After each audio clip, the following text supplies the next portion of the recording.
It was a genocide that took place in public daylight in Germany. There was no cover-up. Despite the fact that communication technologies then were very different from today, where it's very difficult to cover up today what's going on in Gaza or the Ukraine or where else. In the beginning of the 20th century, it was considered a civilizing mission to exterminate the brutes, for the simple reason that they resisted this civilizing mission. That was the insane mental construction of colonialists, not only German colonialists, but in particular German colonialists. And as I mentioned before, there were also counter-opinions, which is important to acknowledge and take note of, because often still colonial apologists say, well, these were the times. They didn't know that they were doing wrong. There were voices in the public sphere in Germany who said, we are doing wrong.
Welcome, Professor Melber, to this podcast. I'm very, very happy to have you. It's a great honor. We were supposed to do this maybe last year or maybe the year before, and then there was Corona and other things that happened, like censorship of this podcast. So we had to delay it. Unfortunately, now is maybe even appropriate to talk about these issues we're going to talk about, like the genocide in Namibia and the role of Germany and the echoes of all of this in today's in Germany's today's policy. So yeah, welcome. And would you like to tell us a little bit about yourself? You have a very, very interesting background, a very atypical background. So you're originally from Germany, but yeah, can you tell us from there where you went and what kind of experiences you went through? Thank you, Mehdi. I feel honored and recognized by the invitation to share some thoughts with you. As you mentioned, and as listeners or watchers can hear, I have a German accent. I'm born in a southern part of then West Germany in 1950, and I came with my mother as a son of immigrant to then Southwest Africa, today's Namibia, in the mid-1960s. That was not by free choice. My mother just decided for me and my brother. But by the time I finished school there, a German private school, I considered that country as my new home, which changed the perspectives. Despite the fact that I went back to West Germany for studies, I returned to Namibia whenever it was possible. And my interest was to secure a future in this new home. And that was maybe the ultimate reason why I ended as a member of the anti-colonial liberation movement, SWAPO, in 1974. I'm still a member, so later this year I can celebrate 50 years of membership in SWAPO. By now, all those who watch and follow realize I am as old as I look. The next step was that because of that political decision, I was banned from re-entering Namibia and South Africa since 1975. And I was only able to return for the first time during the transition to independence in Namibia in 1989. And I finally returned believing it would be for good in 1992 to become the director of a local think tank established at independence to offer policy advice to the government. But I became increasingly frustrated over what I would call the limits to liberation. And I'm sure, or I know, I'm not the only one who went through those feelings and turned into one of the most outspoken critics of the government, meaning my own comrades in political power. That didn't make me very popular. So I became increasingly isolated, frustrated, bitter, to an extent that I felt it doesn't do me any good, nor the country. So when in 2000, the Nordic Africa Institute in Uppsala offered me the vacancy of a research director, I did, with the support of my family, accept the offer, and we relocated, which was beyond my imagination at the time when I returned. We relocated to Sweden, where we are living in Uppsala since 2000. I remain a Namibian in part, and when people ask me about my identity, meaning, of course, identities, because I don't think any individual in the world has a monocausal identity, then my short answer is I'm a German-born Namibian living in Sweden, which often, among those who hear that, cause a moment of consterned silence. But I gave you quite some lengthy explanations why this is how I understand myself. I could also have said I define myself as a human being, loyal to human values, loyal to human dignity and respect for otherness, because I think that's the ultimate bottom line. Yeah, exactly. Well said. Yeah, we live in a world where we are taught to put everybody, including ourselves, into very small boxes, and that should be it. But of course, things are and should be a lot more complicated than that, or a lot richer, we should say, maybe not complicated, a lot richer.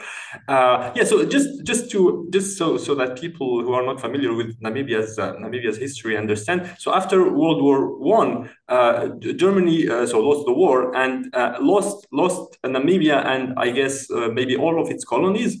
So Namibia went under the maybe the mandate or the control of the equivalent of the United Nations back then, the ancestor, you could say, of the United Nations, which was the Society of Nations. But practically speaking, it was South Africa which was in control of Namibia, right? That is correct, Mehdi.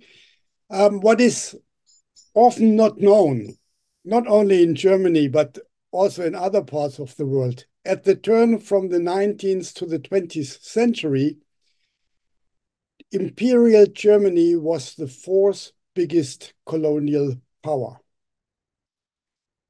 It basically went into hiding because of World War I and the subsequent consequences the German defeat in World War I had, as you just mentioned.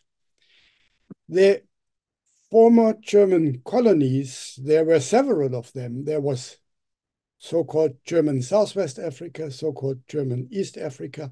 Interesting enough, these colonial labels, German Southwest Africa, German East Africa, but also Togo and Cameroon, plus South Sea Islands, too many to list them individually, but including, among others, Samoa and others. They were German colonies. And there was a colonial-like administration established in parts of China, Kiaochu. So that was a viable empire, which went into being forgotten because of being taken away from Germany after World War I by the Treaty of Versailles. And those colonies were subdivided among other colonial powers with the argument that Germany did not deserve to be considered a civilizing nation because of the colonial practices, which was a total humiliation in German eyes and actually paved the way for even more colonial enthusiasm in the subsequent Weimar Republic when Germany had no colonies any longer. But it also highlighted the hypocrisy of the time. Because keep in mind what colonial practices the other colonizing powers practiced. And they took the audacity to label Germany as not living up to the standards of a civilizing mission. Meanwhile, remember what happened in the Belgian Congo under the King Leopold, what happened under the British warfares in India, and the list can go on and on and on. So it showed simply at the time that double standards, which we are confronted with all the time, and I'm sure we talk about them later again, but that was the situation where actually a certain trauma was created in Germany. It was a humiliating experience. And as a result, the 1920s and 1930s produced more colonial novels and scholarly work in Germany than there was during the colonial era. Reminiscences of settlers who returned, who recalled their life in the colonies, and in particular in then Southwest Africa, for the simple reason it was the only German colony where a limited number of Germans were settling. It was the only settler colony. But to put it into perspective, in Namibia today, more German speakers are living than were living in German Southwest Africa 120 years ago. So even then, the 15 to 20,000 Germans living in Southwest Africa were mainly soldiers who were deployed for the warfare against the indigenous communities.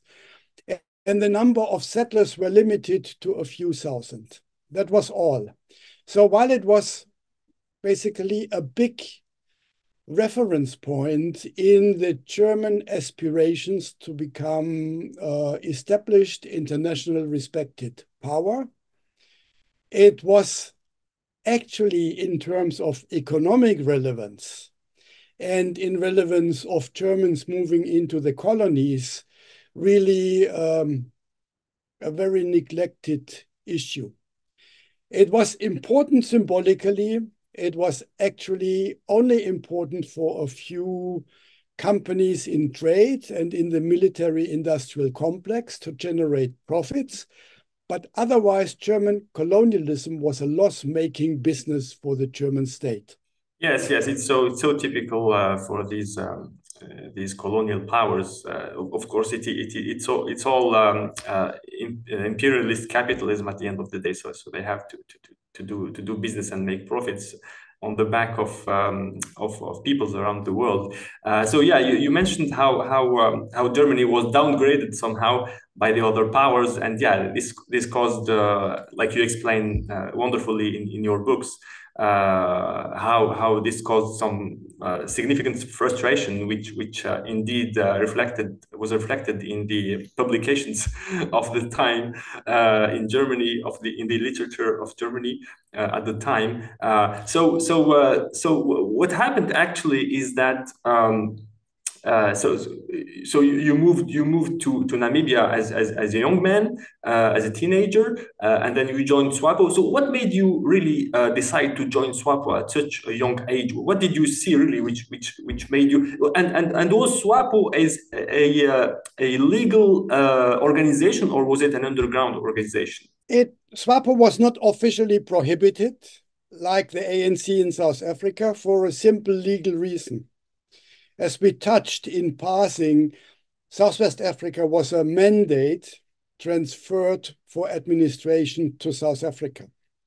So it was not entirely the South African jurisdiction applied, despite the fact that apartheid existed and basically everything that was policy in South Africa was policy in Southwest Africa.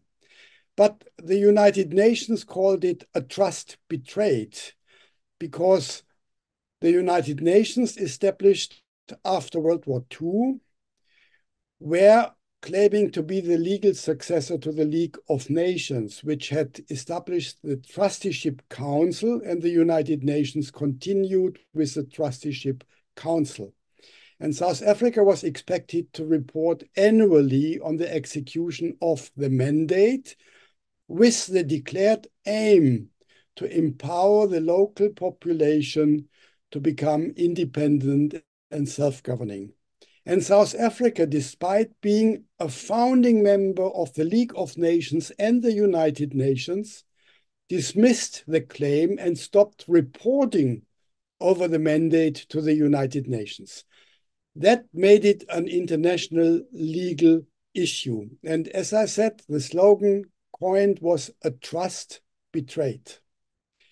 But South Africa was careful not to violate too much the mandate. So they did not officially prohibit SWAPO.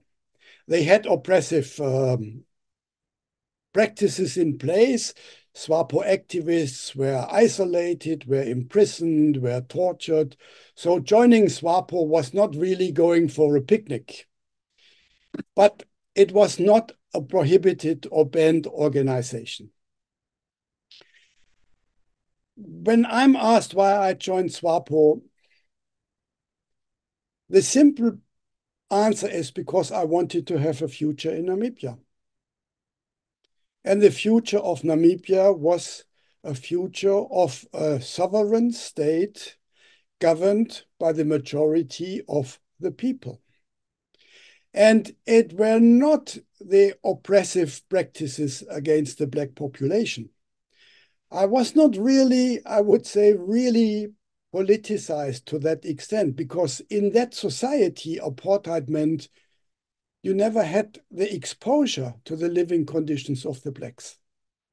It was really the desire to establish a home and contribute to the establishment of a home, which in the eyes of the other whites made me a traitor. And one of the arguments I was often confronted with in the few months before I was banned was, you want that we are driven into the sea. And I said, it's exactly the opposite. I want us to stay in this country and have a future for us and our children as members of the Namibian people. That's why I joined SWAPO. Yeah, it's a great reason, and it shows that even if you were very young back then, you still had a much better understanding of things and a good vision for Namibia, which included whites.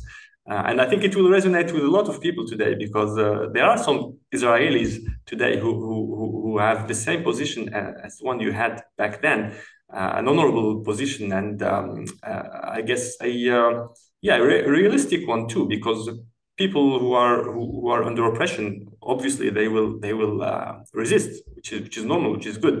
And yeah, that's really a great reason to join SWAPO.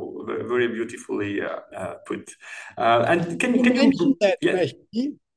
That's why I feel emotionally very close to Israeli citizens and Jews in the diaspora who, for very similar reasons, say to the Israeli government, not in our name.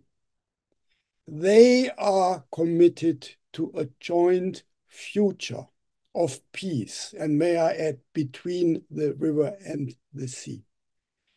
A joint family of people with different backgrounds, respecting each other and seeking a joint future in peace. Exactly. It's such a simple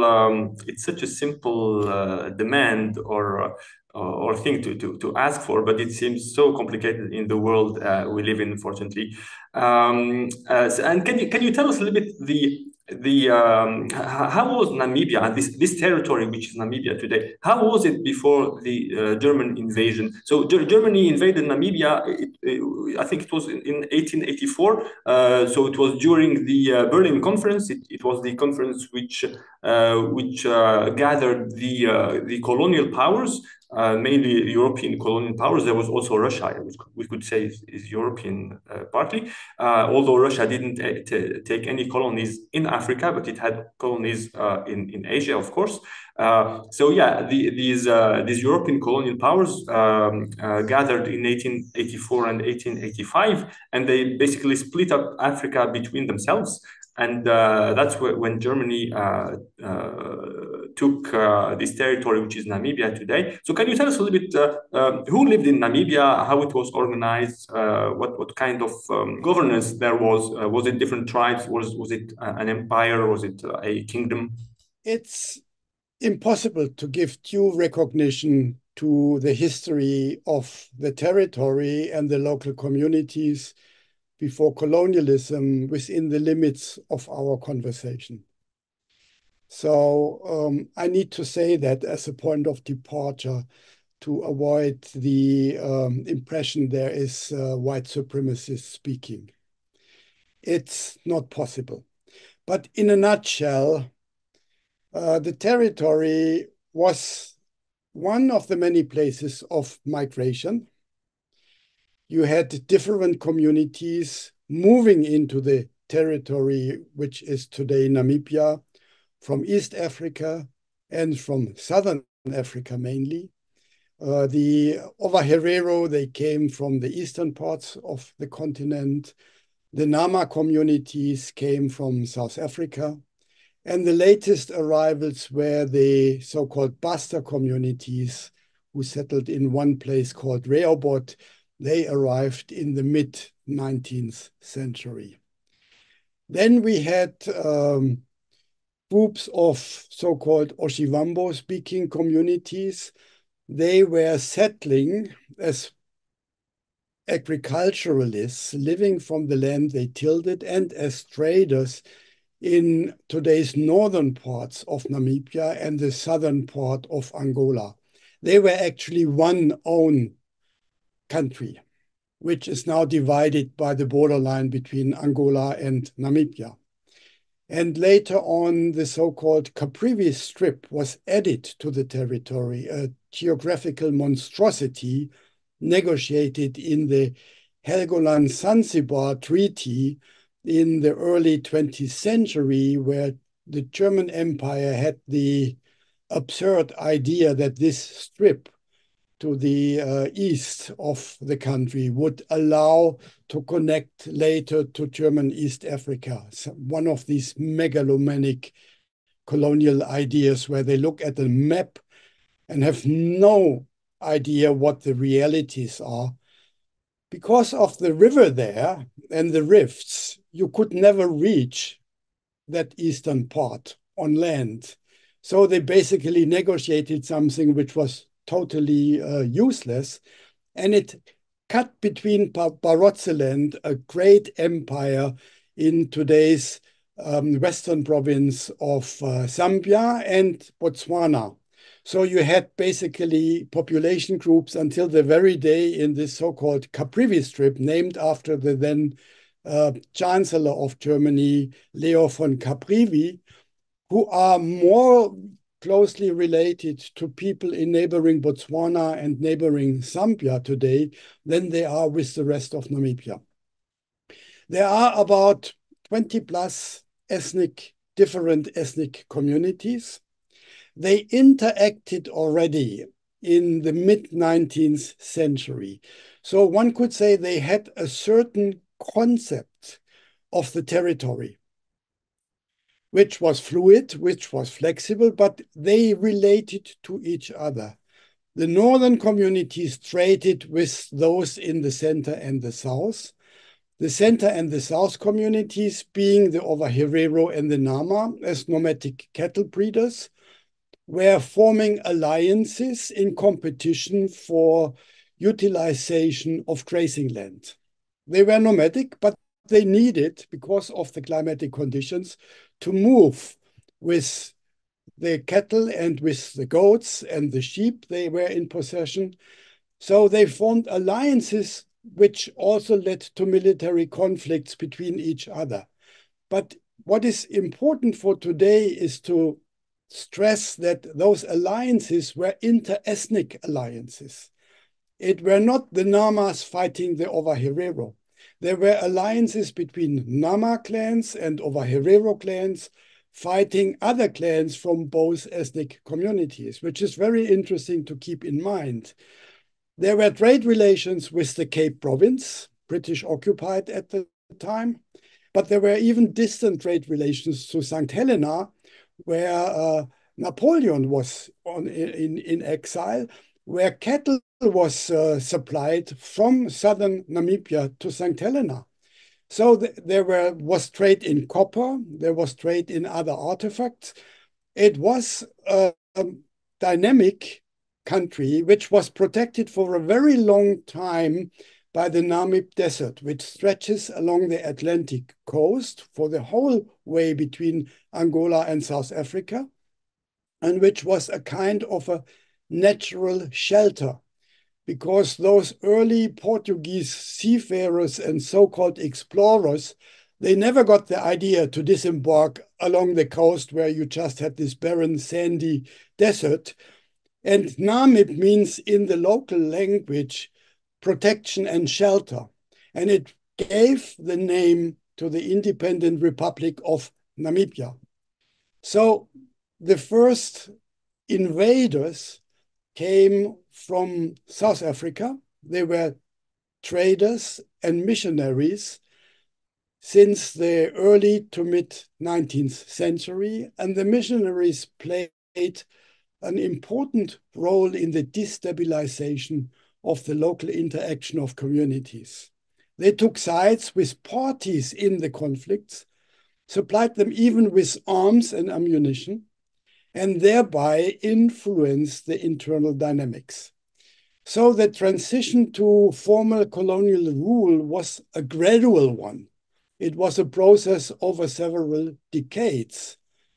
And as you rightly so said, because of the interest of a trader from Bremen, who established direct links to the country with the intention to make profits there from the natural resources, it was the first colony officially declared as protection territory by the German Empire in 1884.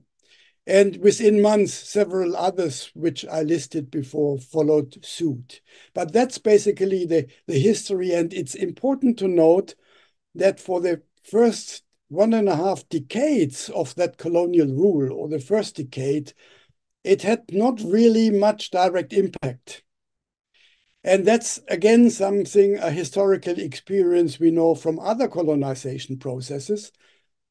In most cases, the local elites, the influential local communities, were on par with the colonizers. They were as much setting the rules of interaction with the colonizers as the colonizers did. And it's also important that they were not only passive objects, they played active roles. There is this well-meaning but paternalistic and patronizing perception that colonialism interacted only with victims. That's not true. Local communities had their own power structures, their own hierarchies, their own elites with their given interests, sometimes even with interests which made them collaborators with the colonial regime for their own benefits. And only once these interactions changed to their disadvantage, they became resistant to the colonial rule. And that happened in then Southwest Africa, nowadays Namibia, in the central and southern parts, mainly from the beginning of the 1890s, when so-called protection treaties were imposed on communities, even when they refused to sign protection treaties. And when they refused, the leaders risked being executed, and the others were forced into the protection treaties. So violent military conflict started from the early 1890s in this German colony and escalated later into what we will discuss, I guess, very soon as being considered the first genocide of the 20th century. Thank you, Professor Melber, for this quick history of Namibia, pre-colonial Namibia. But of course, it's a lot richer than that, like you said. But at least it will allow us to understand more what would happen during this first genocide of the 20th century. So quite rapidly, actually, the German colonizer proceeded to genocide several, at least three different tribes. You will tell us about that. So that was between 1904 and 1908. So that went through 4 years. So it's very long now. We've been witnessing the genocide in Palestine for 5 months, and it's like an eternity. So yeah, can you tell us how it switched from colonial brutality and massacres to actual genocide? It again was a gradual process building up to what is dubbed by some who have a Namibian perspective, the German-Namibian War, starting in January 1904. But it started in the late 1890s with those conflicts I already mentioned. And then, until then, the Ovaherero were the ones who were in control of the local economy. Despite the first settlers intruding, they possessed the cattle, they occupied the land. Then happened a natural disaster with far-reaching consequences, the so-called Rinderpest. And the German administration protected the cattle of the German settlers by vaccination, but they allowed the Rinderpest to kill in a devastating dimension most of the livestock of the Ovaherero, which then turned land into a commodity. And German traders exchanged goods, which the Ovaherero became increasingly dependent on because their local traditional economy was approaching destruction through the Rinderpest. And they did so on credit and said, you can pay us back later. That was a tool to force Ovaherero into wage labor and to later come, when they haven't repaid their debts, to take away the land. So the land became a commodity. And it was accompanied by the introduction of laws which were unjust. Settlers maltreated their workers, even killed them. They raped the women. They abused the people. While if an African committed theft, he might have ended with 10 years imprisonment, and white settlers who raped or killed got away with no imprisonment. So this feeling that there is a foreign occupation power which reduces you to objects was growing. And the initial ally of the Germans, the paramount Ovaherero chief Maharero, came under pressure by their own people, and he issued an order in January 1904 that the next day German settlers and administrators should be attacked. Interesting enough, that order clearly stipulated that the targets were only these two groups, and he explicitly stated, do not kill women, do not kill children, do not kill missionaries or any other whites. And with very few exceptions, when these first attacks took place, only some 120 to 130 German men were killed, with very few exceptions, which were then in the war propaganda in Germany blown totally out of proportion. These attacks came for the Germans as a total surprise. They were unprepared and felt humiliated. It was a real dent in the imperialist ego. So they reacted with blunt force by dispatching thousands of soldiers with immediate effect from Germany to Southwest Africa, with cannons, with the first machine guns which were in operation. So the full blunt force. And by August 1904, the German army in Southwest Africa, which were basically German soldiers in marked contrast to all the other colonies, where they usually employed so-called askari in East Africa and somewhere else, where they had basically black mercenaries employed to do the dirty work. In German Southwest Africa, it were German soldiers, which also lost their life, most of them due to natural causes, disease and other things, but they were like celebrated as victims who sacrificed their lives in the war against the savages. In August 1904, the Ovaherero had gathered at a region in the heart of their homeland, the Waterberg, and the Germans tried to defeat them in a decisive attack, which failed.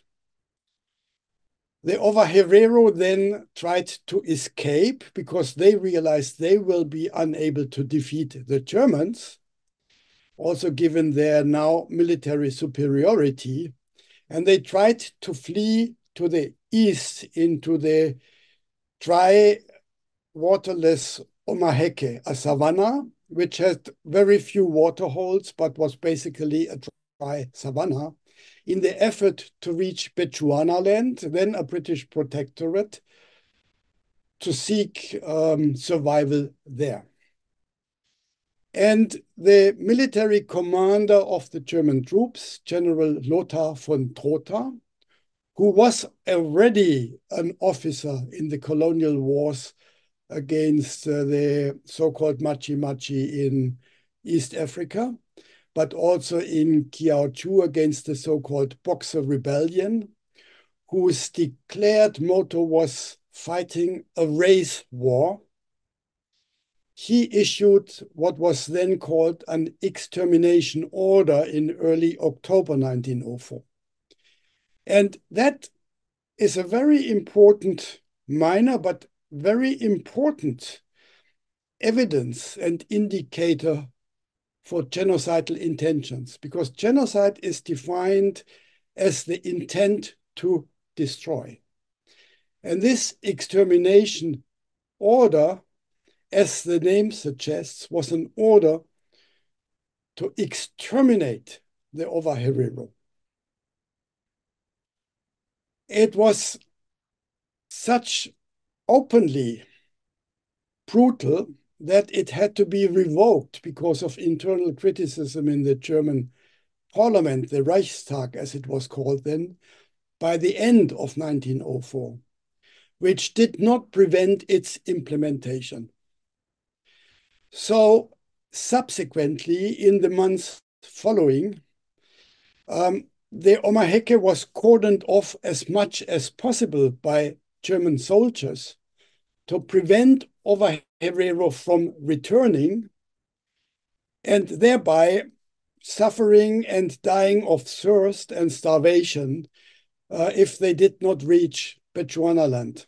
Several thousand did reach Bechuanaland. Many others were seeking shelter with missionaries on mission stations. Those were then captured and put into concentration camps. And the mortality rates in the concentration camps were then, as from 1905, also Nama were put, they were exorbitant. The Nama, who were basically staying on the side initially, realized with the extermination order and the brutal warfare of the Germans that it's a matter of time and they will be the next. So upon decision of their captain, Hendrik Witbooi, they in late 1904 decided to raise in arms as well. In contrast to the Ovaherero, they resorted to a very efficient guerrilla strategy. They were on horses, they had guns, they moved quickly, they knew the territory in southern Namibia, and they fooled the German soldiers many times. There is an anecdote where they once captured horses from soldiers which they raided, and Captain Hendrik Witbooi returned those horses to the German command with a message saying, they are in such a bad condition that we can't make any use of them. So that also shows how they were basically occupying commanding heights in that warfare, quite different from the warfare of the Germans against the Ovaherero. And that explains why that war officially only came to an end in 1908, because some of the Nama guerrilla entities were actually engaged in military conflicts even longer than 1908, until 1911. And some of them never capitulated.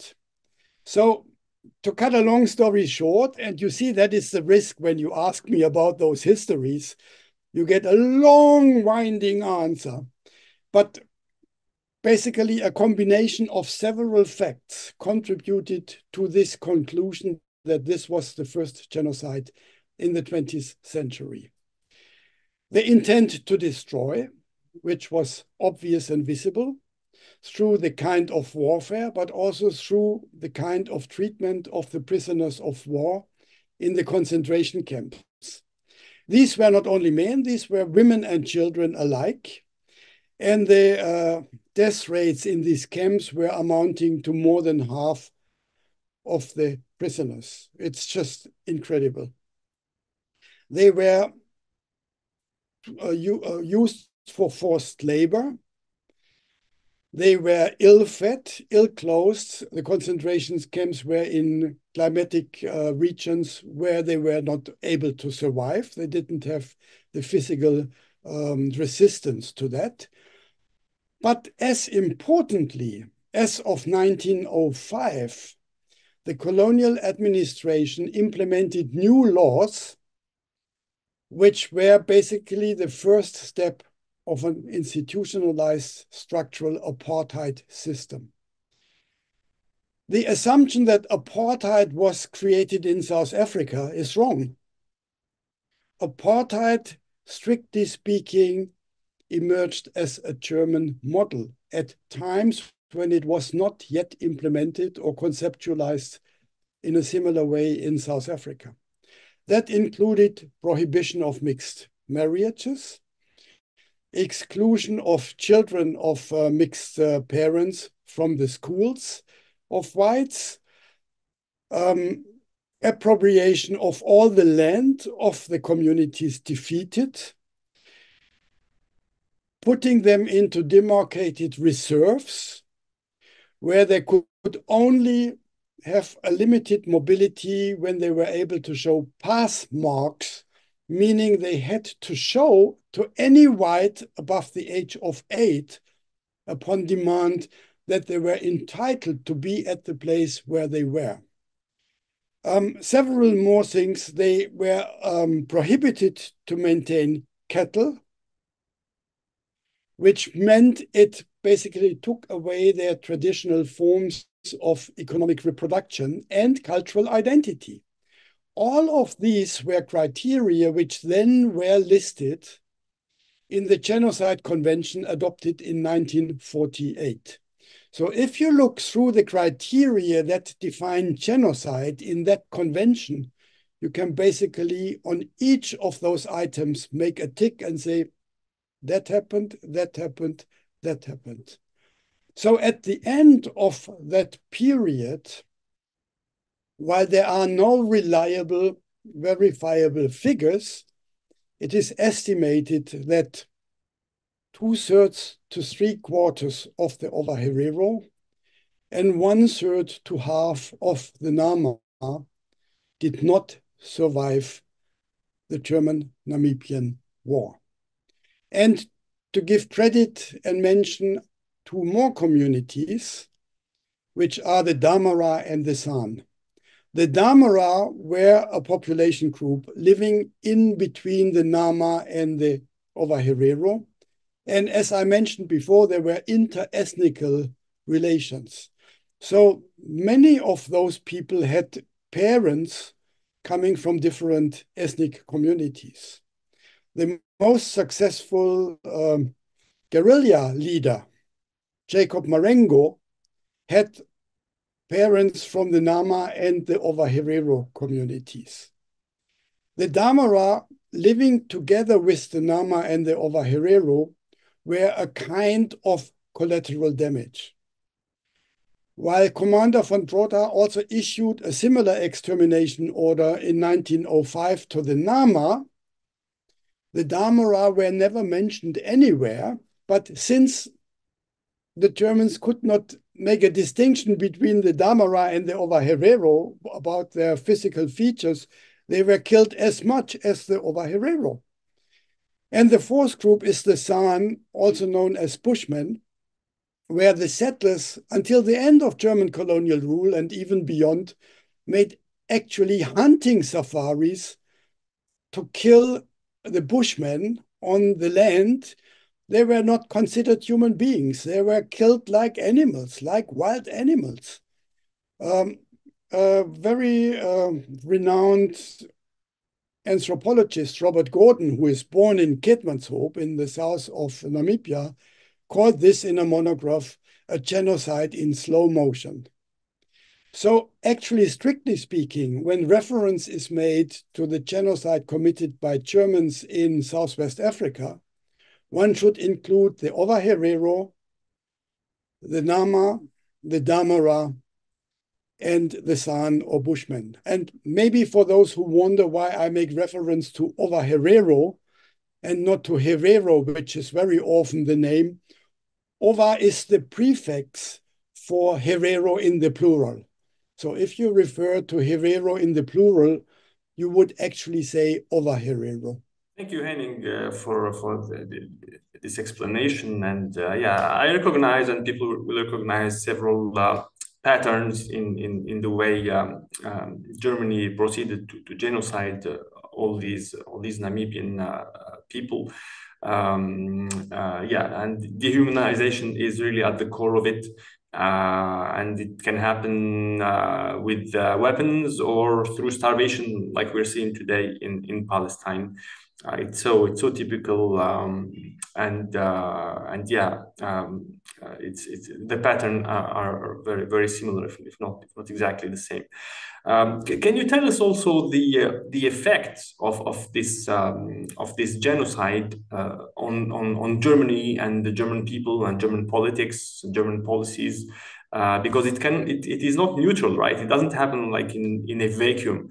Can you tell us what happened in the metropolis, if we can say, back in Germany? I will, and I try to be a bit shorter because otherwise we would run out of time. But I thought it's important to explain why this notion of genocide is applicable to the Namibian case, which still is dismissed by many who would not be willing to accept that diagnosis. But before I do so, I would like to point out to those who watch and listen that you have at the background the picture of a genocide memorial, which is placed as a monument in Windhoek in front of the Alte Feste, a German fortress established in 1890s, and which was also the place of one of the concentration camps. So it's a reminder, a visible reminder in the local public sphere, in the memoscape, that this genocide took place.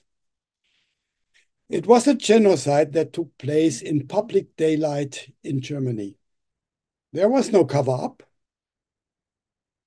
Despite the fact that communication technologies then were very different from today, where it's very difficult to cover up today what's going on in Gaza or the Ukraine or where else. In the beginning of the 20th century, it was considered a civilizing mission to exterminate the brutes, for the simple reason that they resisted this civilizing mission. That was the insane mental construction of colonialists, not only German colonialists, but in particular German colonialists. And as I mentioned before, there were also counter-opinions, which is important to acknowledge and take note of, because often still colonial apologists say, well, these were the times. They didn't know that they were doing wrong. There were voices in the public sphere in Germany who said, we are doing wrong.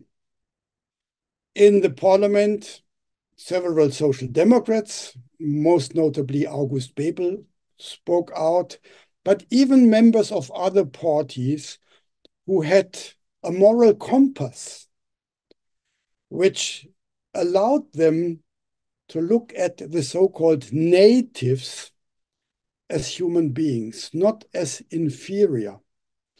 Admittedly, in hierarchical perspectives, maybe a bit less civilized than we are, but still human beings who deserve to be treated better. Now, most of these critics, however, were not criticizing colonialism in principle. They criticized the colonial practices. And one of the main arguments was exterminating the natives means we destroy the most important natural resource of the settler colony, meaning the labor force. We need them to work. And indeed, in Southwest Africa, the result was that labor was imported from West Africa and from South Africa because lack of labor in the country. And contract labor was introduced to bring labor from the north of the colony, which was always under indirect colonial rule, to the centers where settler colonial economy started to develop. In Germany, another thing is important to take note of to explain how this could happen. You had this trajectory of human anthropology. The Measures of Men, as a new commercial movie in Germany calls it, in the intended double meaning, Measures of Men. The anthropology where you used human remains, in particular skulls, to measure and to give pseudo credibility to this obsession that the whites are the most civilized race and all the others on subsequent letters are less civilized and less developed and less developed. And at the bottom were the Africans. That anthropology, of course, was also cultivating anti-Semitism. So they were developments in parallel, which actually is overlooked by those who take anti-Semitism very serious today. But it doesn't dawn on them, if you are serious about anti-Semitism, you need to be sensible and serious about other forms of racial superiority complexes, which led to almost similar extermination strategies even before the Holocaust, physical extermination strategies.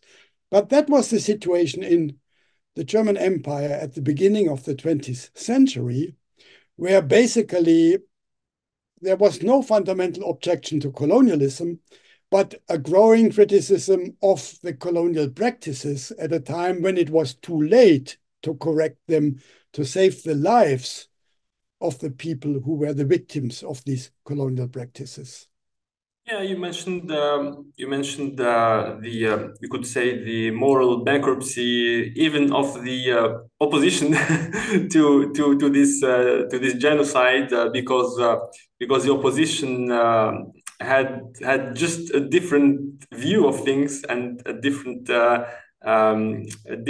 preference for capital, for imperialist capitalism, seeing people as useful resources, whereas the genociders thought, to the contrary, that the land was going to be better exploited without the people, right? So this is yeah, it just so shows the level of moral bankruptcy that was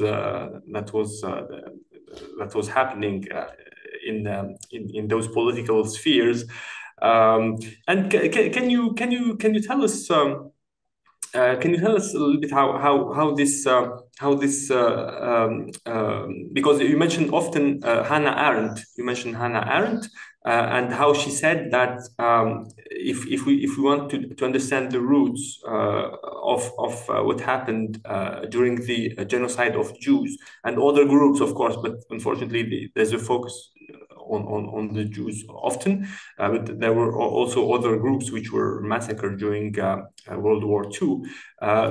So she says, if you want to understand this genocide, you need to look into the previous history of Germany. So do you think that the seeds of the genocide which happened during World War II were there either before the genocide of the Namibians, or maybe they were planted even during the genocide of Namibians, because Germany was probably trying to justify its genocide, like you said, with I don't know the name of this pseudoscience. You know, in French they call it craniology. It's like craniology, like measuring indeed.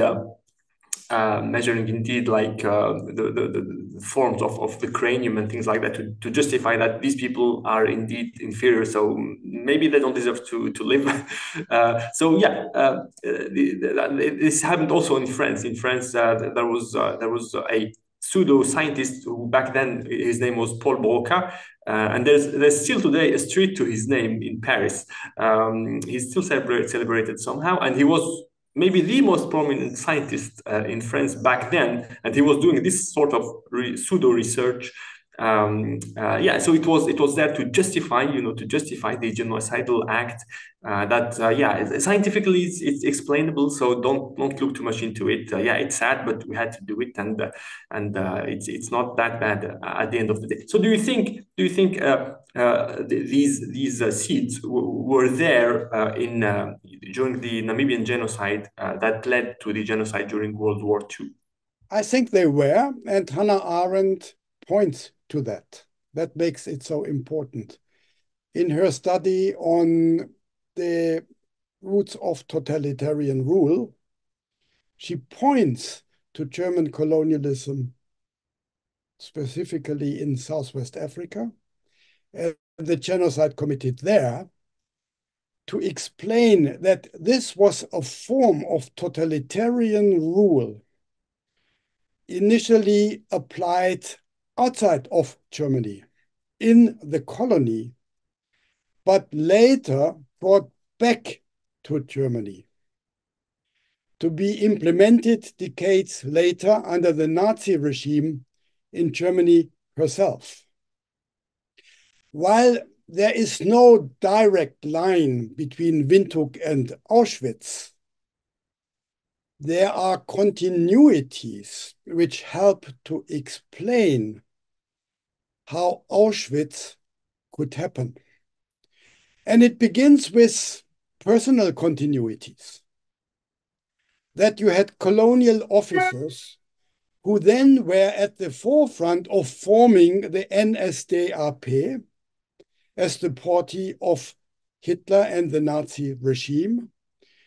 One of them, who was a colonial officer, became, even under the Nazi regime, a colonial minister, which was basically a joke, because the Nazi regime's colonialism played then out not in the demand to get back the colonies overseas, but it played out in the colonial warfare and expansion to East Europe. But it's an adjustment and modification of the very mindset. And to give you one concrete example, in 1906, a German novelist, Gustav Frenssen, who actually wrote only novels about his northern region in Germany, made one exception. He published a novel with the title Peter Moors Fahrt nach Südwest, which was declared a narrative of the war against the Herero. Peter Moor was the fictitious name of the soldier. And in that novel, it's explained why it's an act of civilization to exterminate those who resist to be civilized. That novel was distributed as late as 1943 or 44 in the trenches of Stalingrad to the soldiers there. So if you need any kind of evidence how mindsets relate, I think that is a very striking example, because if it would not make connections, you would not get the idea to distribute such a novel to the soldiers in the trenches.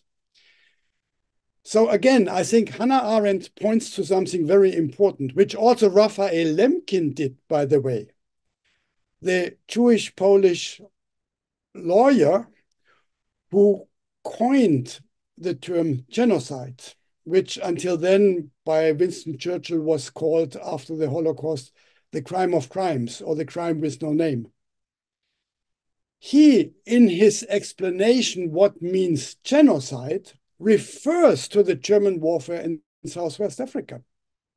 So again, you have links which are not predetermining.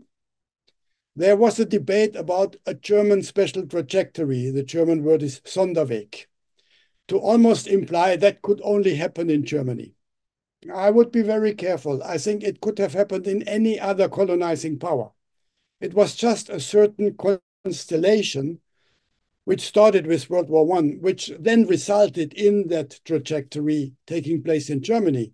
But looking at colonial practices elsewhere, you mentioned France, I could refer to the British Empire. It could have been possible there too, if in a similar constellation. So I don't think it was a special trajectory in this way, but it is a trajectory which leads from colonial mass extinction to forms of mass extinction later on as well, where the similar totalitarian mindset and mentality is applied. Yeah, it's very interesting, and I remember when I read the origins of Hannah Arendt's The Origins of Totalitarianism. I was struck by this insight of indeed things that colonial powers, which are criminals at the end of the day, perform outside of their territory one day or the other.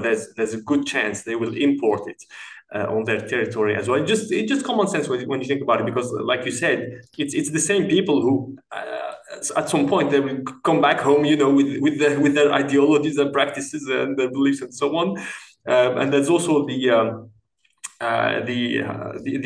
dominant ideology of the state, right? Of the state, of the institutions, and often people are also indoctrinated to conform with this ideology, so that they accept it and they even take an active part in it.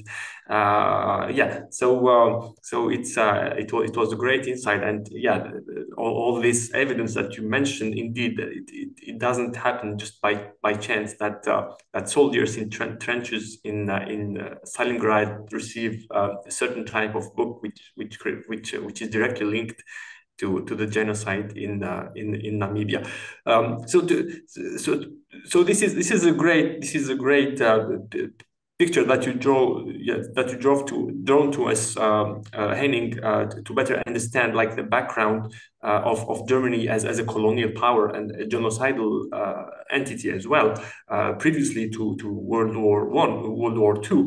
But if we move forward to today, what we see since October the 8th, when Israel has started to take revenge, I guess, on the attack by the Palestinian resistance on October 7th, what we are witnessing is genocide, undoubtedly, after 5 months now, and even the ICJ, in its provisional ruling, has said that there's a good chance it is a genocide. So this was a very important decision by the top court of the UN. And we can see it's not surprising for you, I'm sure. For me either, it wasn't surprising that the former colonial powers and the imperial powers are sticking with Israel, and Germany is one of them. And it is in hot waters because Namibia's president has denounced Germany's decision to reject South Africa's indictment at the ICJ. So this was symbolically very powerful. I don't know if you would like to comment on that later. There's also since early March this year, there's Nicaragua, which is suing Germany at the ICJ for violating the Genocide Convention by funding Israel's war on Gaza. So this is very important, and it is putting Germany on the spot, and rightly so. So how do you explain from a theoretical perspective that Germany is still so ready to protect an entity which was colonial, which is Israel, which is colonial, and which has even stepped further than just colonialism, but by moving into genocide, and it is still sticking with it. It is defending it on the international stage, even if it's very costly to Germany. And it is obviously also materially helping Israel by providing weapons and probably all sorts of materials and maybe logistical help and etc. So how do we explain that? Is it just is it still this continuation?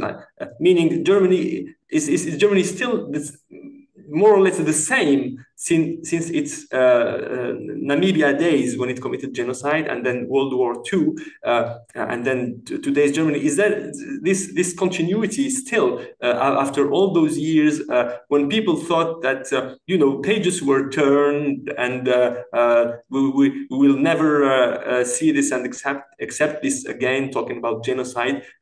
What can you tell us about this?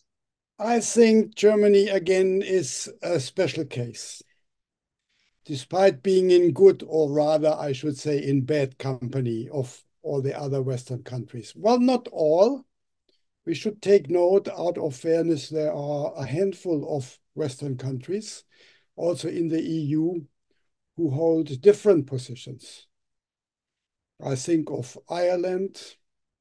I think of Norway, not in the EU, but a Western European country. So there are a few examples where this is not a uniform shared alliance. But why I say Germany is a special case is because of the trauma of the Holocaust. The slogan, "Never Again," which was created by the survivors of Buchenwald, the concentration camp, is under the trauma of the Holocaust and the feeling of guilt and remorse perverted in the German version into never again being critical of any government of the state of Israel, which, strictly speaking, is a betrayal of the true meaning of never again. When victims turn into perpetrators, there is no justification of solidarity with the perpetrators. If you're serious about fundamental values, you have to take side with the victims. That, unfortunately, is the double standards we find in far too many other cases too. But in the specific constellation of the relationship between Germany and the state of Israel, which wrongly so from a majority of Germans is translated into German-Jewish relations, this is basically a total misunderstanding. And it draws the wrong conclusions from historical experience. At the moment, we are facing the absurd situation that Jews as citizens in Israel or in the diaspora, including Jews living in Germany, who are critical of Israel's warfare in Gaza, and not to forget the oppression which in the shadow of that warfare is executed in the West Bank, and are critical of what they dare to qualify as apartheid policy in Israel, are dismissed by born and bred Germans as self-hating anti-Semitic Jews. Now just pause for a moment and think where we are. When Germans have the audacity to be the judges about concerned Jewish voices, dismissing them in such categorical discriminatory terms, which for me, without them realizing, is another form of anti-Semitism.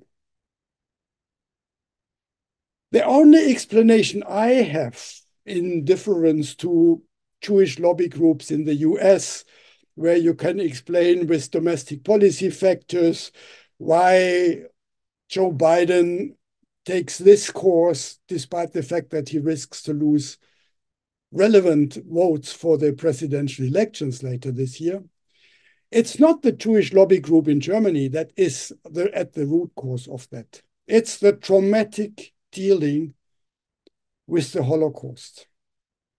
And I think that makes it, again, a German exceptionalism, which also prevents an honest engagement with the first genocide committed by Germany at the beginning of the 20th century. Because the memory culture and commemoration of Holocaust, which also, and you mentioned it in passing at the beginning, overlooks the other victims of the Holocaust, the Sintesa, the Roma, the Eastern European victims, the political opponents, the gays and lesbians. They were all victims of the Nazi regime's extermination strategies. They are not counting as much as the Jews. But the Holocaust is like a wall where there is no retreat, as suggested by Hannah Arendt, to really find out what happened that the Holocaust could take place, if only as an escalation and culmination into singular forms of industrial mass extermination, which does not mean that the Holocaust is singular in terms of genocide, which is, again, also a misunderstanding. Michael Rosberg is attacked for that because he reminds of the multiplicity of memories. And it's not a zero-sum game. If you say the Holocaust was a singular form of extermination strategy, from the point of view of the Ovaherero and the Nama, their extermination was a singular experience. So every form of genocide is a singularity in the history of the people who were the victims.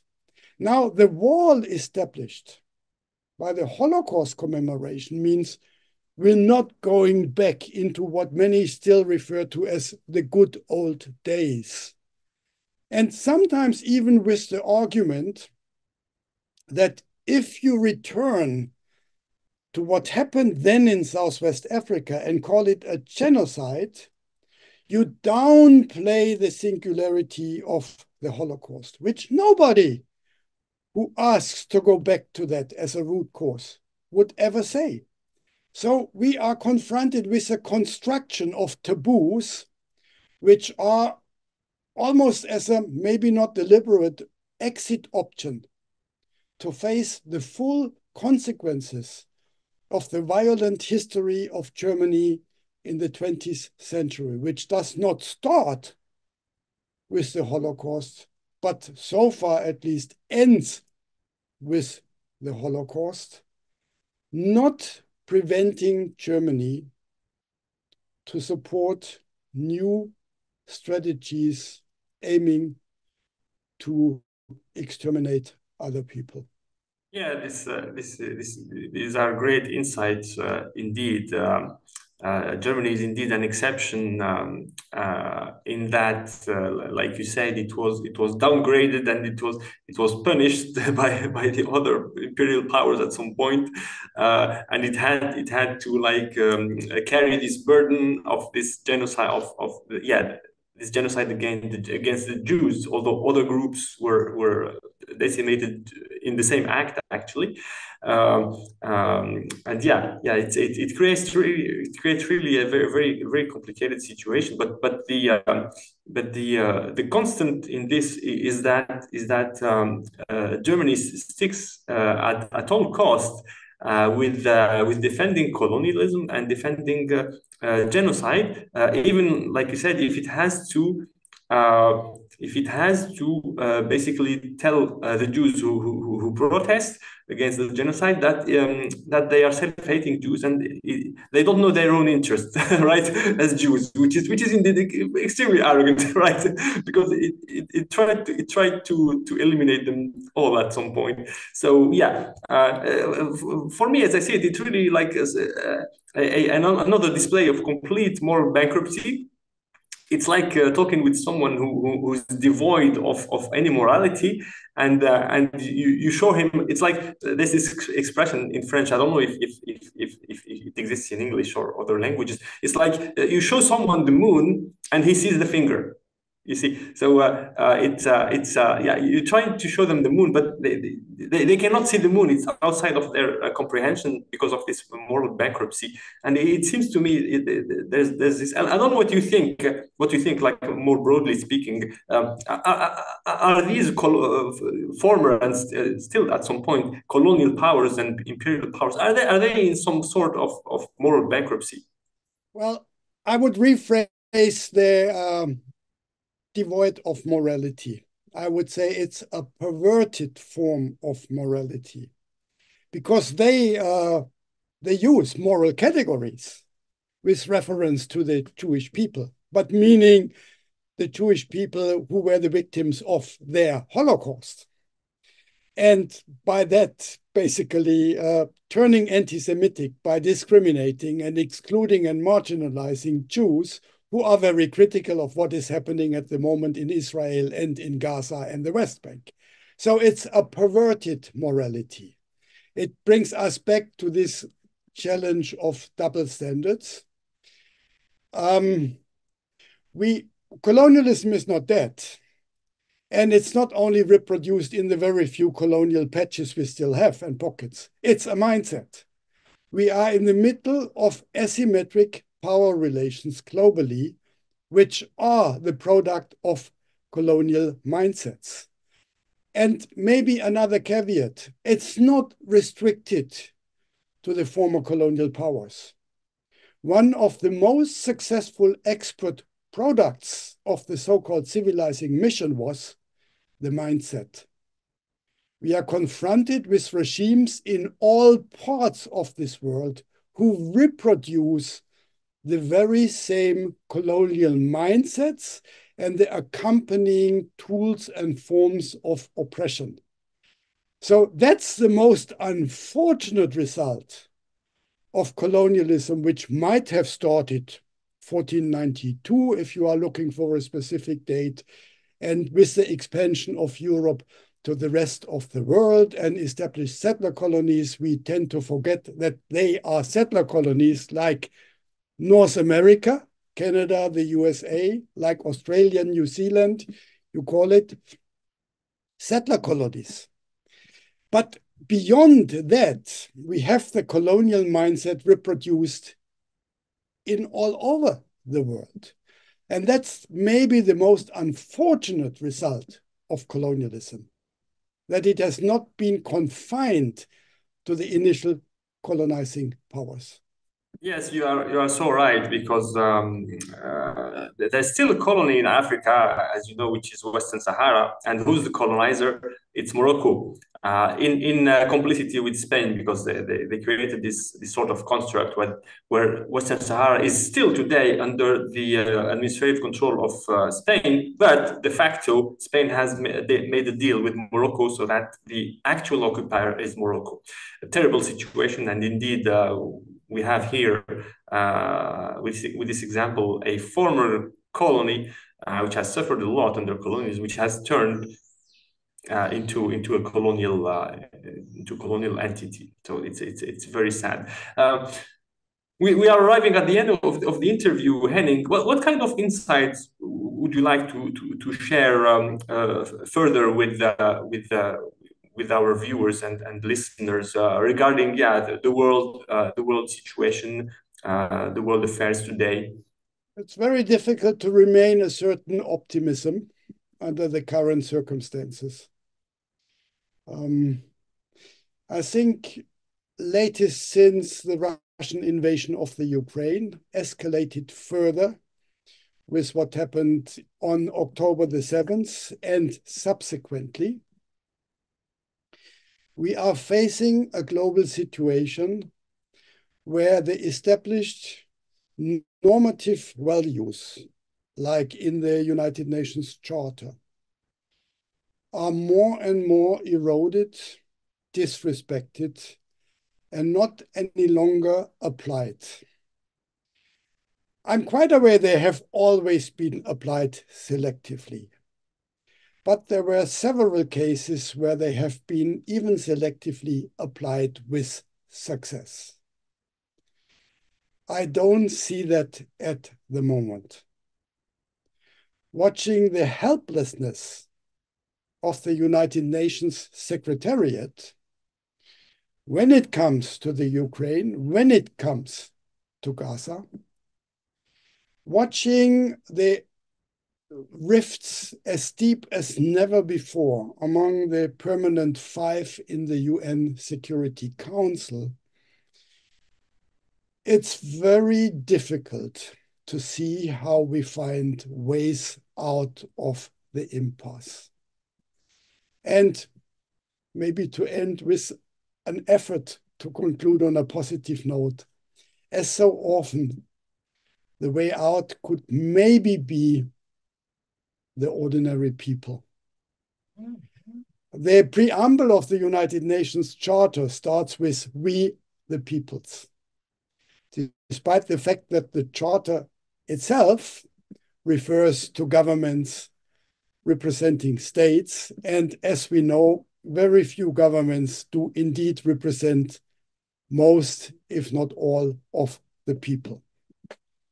So, if we are serious about human decency, human respect as respect for life, and meaning not only life for human beings, but life on Earth, because we are in the midst of that catastrophe,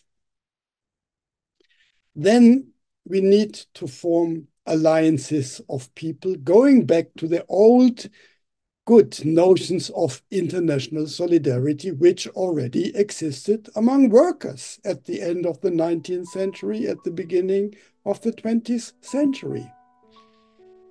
So the challenge, I believe, is in fighting the struggle in our own countries, but also forming alliances with like-minded people elsewhere in the world who are willing to stand up, speaking truth to power.